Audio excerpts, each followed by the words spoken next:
ఆంధ్రప్రదేశ్ ముఖ్యమంత్రి చంద్రబాబు నాయుడు గారికి, deputy CM Pawan Kalyan గారికి నేను మళ్ళీ వీడియోలు పెడుతున్నాను.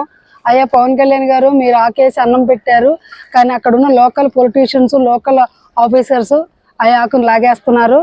ఎట్టి పరిస్థితుల్లో నా విన్నపం ఒక్కటే మీకు, నేను ధర్మం కోసం మాత్రమే యుద్ధం చేస్తున్నా, ధర్మం కోసం మాత్రమే.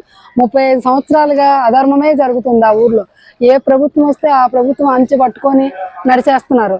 ఇప్పుడు కూడా అదే జరిగింది సేమ్.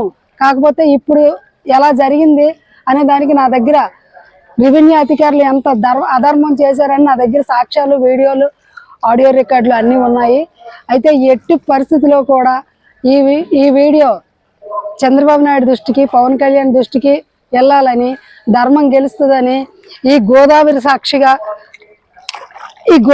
సాక్షిగా నేను ధర్మం గెలుస్తుందని నమ్ముతున్నాను. ధర్మం గెలుస్తుంది, ఖచ్చితంగా గోదావరి తల్లి కాపాడుతుంది, ఆ పరమేశ్వరుడు కాపాడుతాడని నమ్మకంతో నడుస్తున్నాను. ఎక్కడి దాకా నడుస్తాను, ఈ వీడియో మీకు చేరేదాకా నడుస్తాను.